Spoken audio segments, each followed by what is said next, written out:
The forest at dusk comes alive with sound. Wind whispering through leaves, fire crackling softly, the hum of life all around. But there's one sound that can break even the most peaceful night.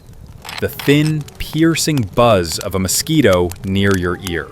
You swat, roll over, pull your blanket tighter, but they always find you. Now imagine this. Sleeping beneath the open sky. No tent, no bug spray, and no bites. For countless generations, Native American tribes did exactly that. Resting outdoors in perfect harmony with nature. Untouched by the very pests that drive modern campers indoors. How? That's where the true genius begins. Long before chemicals like DEET, before citronella candles and factory-made repellents, the tribes of North America had mastered a system so simple, yet so sophisticated, that modern science is only beginning to catch up. It wasn't one trick. It was an entire philosophy of protection built on observation, respect, and understanding of the natural world. They didn't fight mosquitoes with force. They outsmarted them. They learned which plants kept them at bay, which smokes drove them off, and which winds made them vanish entirely. They even designed sleeping spots, shelters, and fires in ways that turned nature's own elements into a living shield. To them, avoiding mosquitoes wasn't just about comfort, it was about survival. These insects carried diseases, disrupted rest, and could ruin a hunter's focus or a mother's sleep. Yet, instead of isolating from nature, Native Americans listened to it. Every scent, every breeze, every flicker of smoke held meaning. They turned the forest into an ally. Tonight, we uncover what they knew, the forgotten science of sleeping peacefully under the stars. From sacred herbs and aromatic woods to ingenious smoke patterns and campsite geometry. This isn't folklore. It's field-tested survival wisdom that worked for centuries. And here's where it gets fascinating. Modern studies now prove that many of their methods outperform commercial repellents in endurance, safety, and ecological harmony. What the tribes built wasn't just clever, it was sustainable brilliance. So, before we dive in, imagine you're back in time. No plastic bottles, no tents, no zippers. Just the rhythm of the land and the quiet hum of the wild. The fire burns low. The air smells of sage and cedar. The stars shine through the smoke. The mosquitoes? They're gone. Welcome to a forgotten world, where humans and nature struck a deal in the dark. And for those who listened closely, the night stayed peaceful, and the forest stayed alive. This is ingenious Native American anti-mosquito wisdom for outdoor sleep. It starts with a whisper, that high-pitched whine that hovers just close enough to your ear to make you flinch. One mosquito can keep you awake for hours. Dozens can turn a peaceful night into torment. They bite, they buzz, they itch. But the real danger runs deeper. Mosquitoes aren't just annoyances, they're ancient predators, the silent rulers of summer nights. Modern repellents may mask your scent or fog the air for a while. But out here, under the open sky, those defenses fade fast. The Great Plains, the wetlands, and the dense forests once crawled with them. Yet somehow, Native American tribes slept soundly through the same nights that modern campers now dread. How did they do it? That's where the story turns from irritation to ingenious adaptation. But before we reveal those forgotten secrets, take a second to do something simple, yet powerful. Hit that subscribe button, because every day we share powerful stories about Native Americans and their genius ways of survival. From fire that warms a teepee in minus 20 degrees Celsius winters, to herbs that turned mosquitoes into ghosts, this is where ancient wisdom meets modern wonder. Now, back to the night. To the tribes, mosquitoes weren't enemies. They were teachers. Each buzzing swarm revealed a pattern. When they moved, what scents drove them away? Which winds carried them off? Native Americans didn't just avoid bites, they rewrote the rules of coexisting with nature. They learned that silence wasn't luck, it was strategy. And the forest, when understood properly, could protect you better than any can of spray. That's where our journey begins, not with chemicals, but with observation. Modern science tries to solve the mosquito problem with chemistry, sprays, coils, oils, and nets. Yet long before laboratories, Native American communities had already perfected the art of sleeping safely outdoors, using nothing synthetic, nothing artificial, and nothing that harmed the earth. Their solutions came not from invention, but from observation. They didn't fight nature, they studied it. Every sound, scent, and breeze carried information. They noticed which plants mosquitoes avoided, which smokes made them disappear, and which times of night the insects were most active. Over generations, this knowledge evolved into a precise, natural system, a blend of biology and spirituality that turned the wild itself into protection. They believed that balance, not resistance, was the secret to survival. While modern repellents chase insects away temporarily, their methods changed the entire environment, making it naturally uninviting for mosquitoes to begin with. From aromatic herbs placed in fires to subtle campsite placement, their approach was both preventative and holistic. Some tribes burned specific grasses and tree barks that produced fragrant smoke, not choking or harsh, but soft and steady, a shield of scent that the insects couldn't penetrate. Others used oils from crushed plants or rubbed leaves directly on the skin, creating a natural camouflage against bites. What's most remarkable? These methods didn't just keep mosquitoes away, they supported the ecosystem. The smoke purified the air. The plants repelled pests but nourished the soil when discarded. To them, safety was harmony.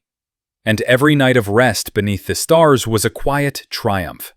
Not over nature, but with it.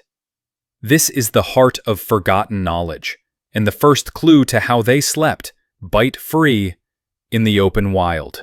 Long before bug sprays filled store shelves, Native Americans were already crafting nature's first mosquito repellent kits. Their secret? Plants. Not just any plants, but those whose scent, smoke, and oils formed an invisible armor between human skin and biting insects.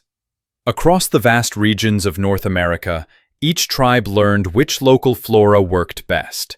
The Lakota and Dakota burned sage, sweetgrass, and cedar, not only for ceremony, but for survival. The smoke carried compounds that disoriented mosquitoes' senses, masking the human scent they hunted. The Choctaw and Creek rubbed crushed pawpaw leaves or black walnut hulls on exposed skin, creating natural chemical barriers. The Iroquois favored pine needles and juniper berries, whose oils, when warmed, repelled insects for hours. But this wasn't random trial and error. It was science through experience. They noticed that mosquitoes avoided certain trees and never gathered near specific plants. So they planted those species near campsites, used their oils in cooking fires, and even wove sprigs of aromatic herbs into bedding. What's extraordinary is that modern research confirms what they already knew. Compounds found in sage smoke and cedar oil have been proven to repel mosquitoes as effectively as some synthetic repellents, without side effects or pollution. And they didn't stop there. Some tribes combined scents, layering sage with pine or sweetgrass, creating what we'd now call multispectral defense, protection through complexity, not chemicals. These were not random rituals. They were refined ecosystems of scent and smoke. Every leaf burned and every branch chosen told a story, a dialogue between human ingenuity and nature's chemistry.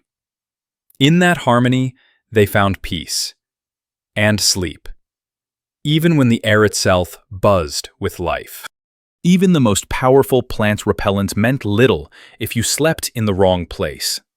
The Native Americans understood this better than anyone. Location was protection. Their wisdom went beyond what they burned or wore. It began with where they laid their heads. Mosquitoes thrive in still, damp air, but hate wind and elevation. Tribes such as the Comanche, Blackfoot, and Crow knew this instinctively. They never camped beside stagnant ponds or marshes where insects bred. Instead, they chose ridgelines, breezy clearings, or spots near running water. Places where wind carried away scent and moisture, making it harder for mosquitoes to detect them. Some even read the land like maps of air. If the trees swayed evenly, the air flowed clean. If the grasses stood too still, the air trapped heat and mosquitoes. At dusk, when these pests were most active, small fires were lit upwind, their smoke drifting gently through camp, forming a living barrier of fragrance and movement. The teepee or shelter itself was positioned with intention. Openings faced prevailing winds, ensuring constant airflow. Even the choice of bedding, raised mats of bark, reeds, or pine boughs, helped avoid bites by lifting sleepers above low, humid layers of air where mosquitoes hovered. To the modern camper, these might seem like simple choices. But in a landscape without fences or bug nets, these were acts of survival engineering. The tribes didn't battle nature. They studied it, read it, and lived in rhythm with it.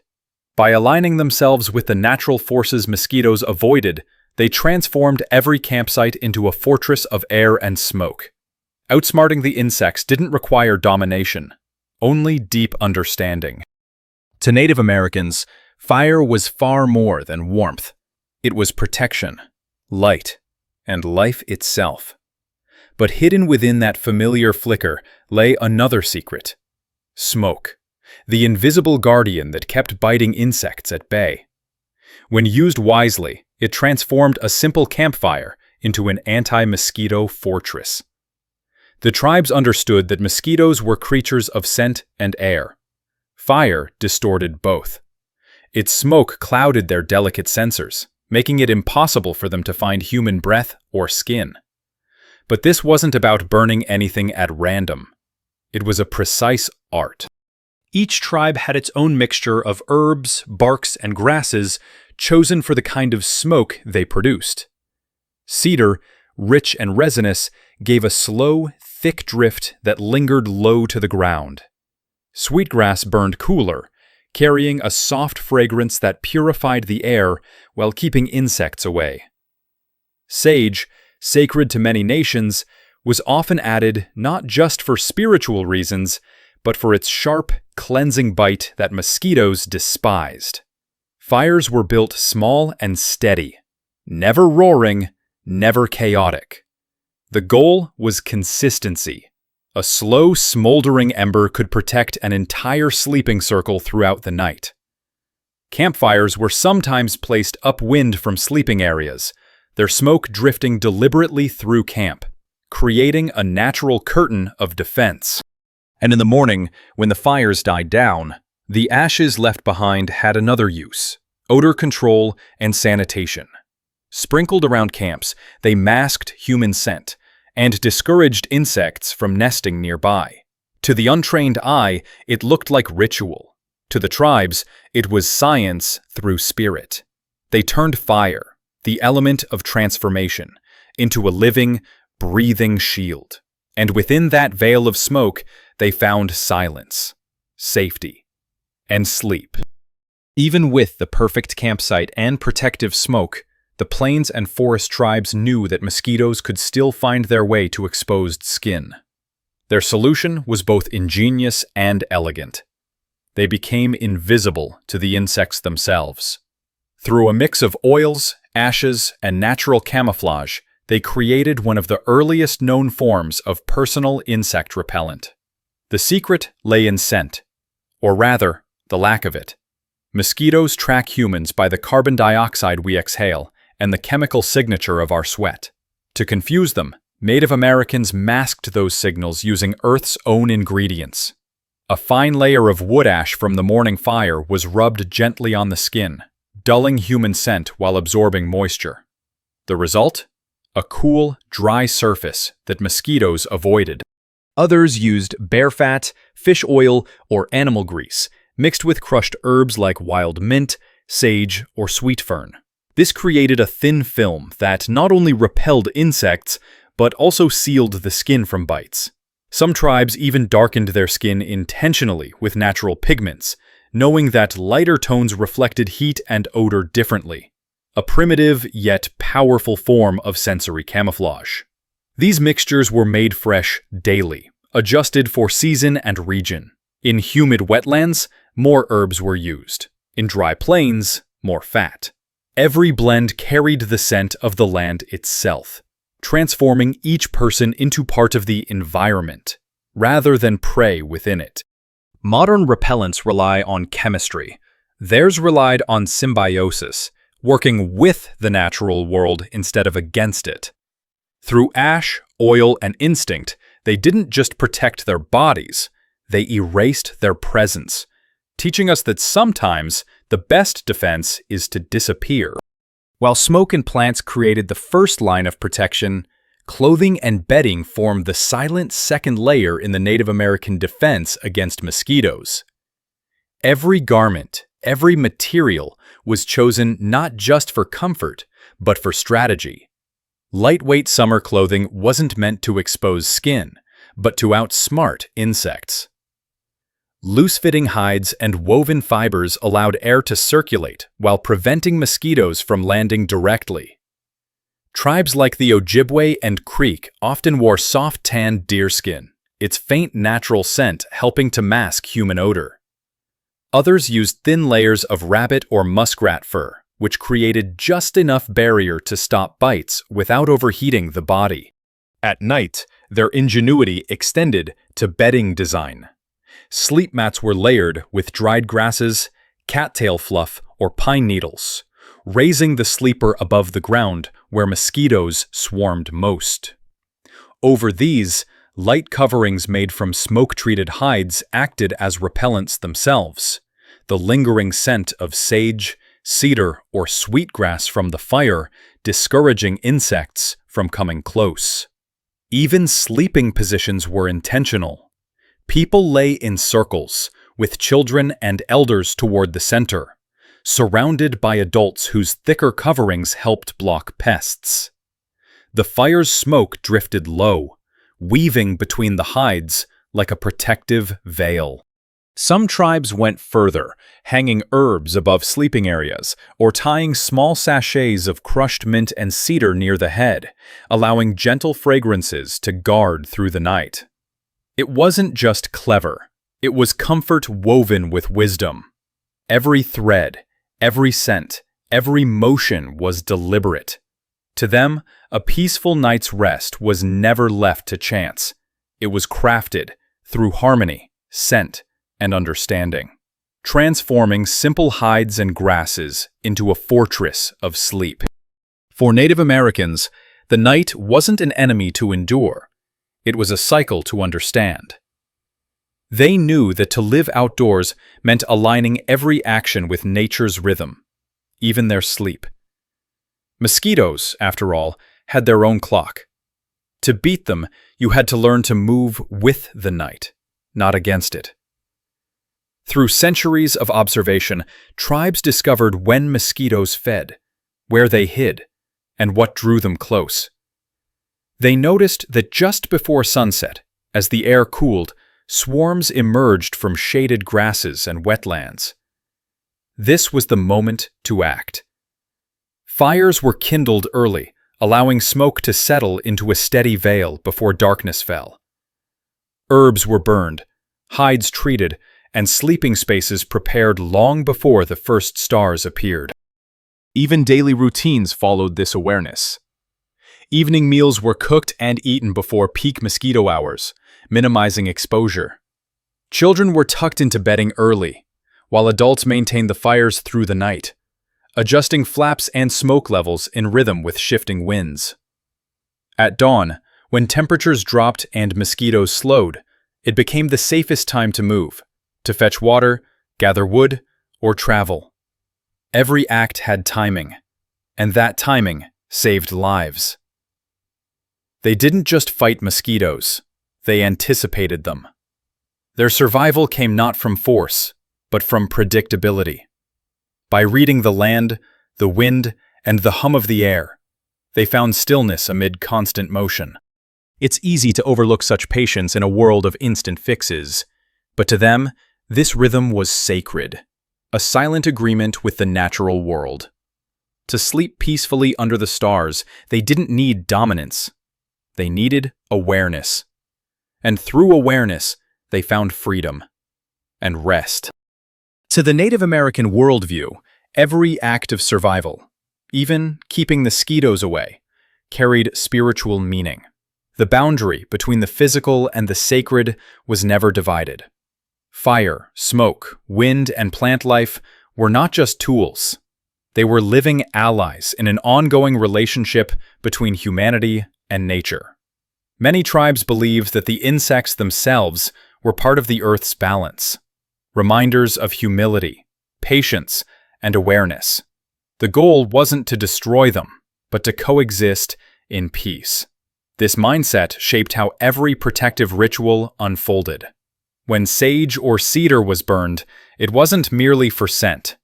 It was an act of communication, a prayer sent upward through the smoke, asking the spirits of air and fire for harmony.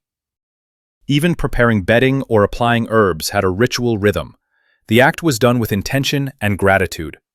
Before crushing plants for repellent, some tribes offered a small breath or word of thanks, recognizing that protection came at the cost of another living being, even a leaf. The teepee, the fire, the herbs, and the sleepers themselves became a circle, physical, emotional, and spiritual. Each element balanced the other. Protection from the night was not a battle, it was a ceremony of balance. This deep respect for the world transformed survival into spiritual practice. It reminded every person that the earth didn't serve them, it shared with them. So when the fire crackled and the mosquitoes disappeared into the darkness, it wasn't just science at work. It was connection. A reminder that even the smallest creatures, when understood, teach us how to live gently, wisely, and in peace with the world that holds us all. Today, we surround ourselves with citronella candles, bug zappers, and chemical sprays, yet still lose sleep to mosquitoes. Somewhere between technology and convenience, we've forgotten a truth the native peoples of this land knew by heart. Nature already gave us everything we need. Their anti-mosquito wisdom wasn't superstition. It was science before the word existed. Smoke, plants, timing, and awareness. These weren't primitive tricks, but systems that worked with the earth instead of against it. Modern researchers now validate what indigenous knowledge proved centuries ago. Sage, cedar, and pine smoke repel insects effectively, while certain natural oils disrupt mosquito sensory receptors. But what makes their approach timeless isn't just efficiency, it's philosophy. Every act of protection came with respect. Every solution was sustainable, renewable, and connected. They left no residue, no pollution, and no debt to the land. For the modern adventurer, there's a lesson hidden in the quiet glow of a campfire. You don't need to fight the wilderness to live within it. You only need to listen. Plant what protects you. Burn what purifies. Sleep where the wind breathes. And remember that the fire that drives mosquitoes away is also the fire that keeps the earth in balance.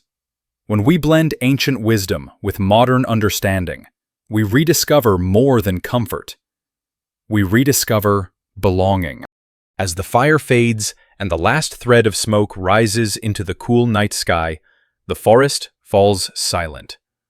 No buzzing, no biting, only peace. It's here, in the stillness, that we finally understand what Native Americans knew all along. The world doesn't need to be conquered, only understood. They didn't need chemical sprays or factory-made gadgets to rest safely beneath the stars. Their wisdom came from listening to the plants, the wind, the water, and even the insects themselves. If this story opens your eyes to the forgotten harmony between humans and nature, don't let it end here. Subscribe now, because every day we share powerful stories about Native Americans and their genius ways of survival. From fire that defies the storm to wisdom that tames the wild. Like this video to keep their knowledge alive. Comment below which technique amazed you most: the herbs, the smoke, or the art of disappearing into nature itself. These aren't myths, they're instructions from history. Lessons for every camper, every dreamer, every soul who still believes that peace with nature is possible.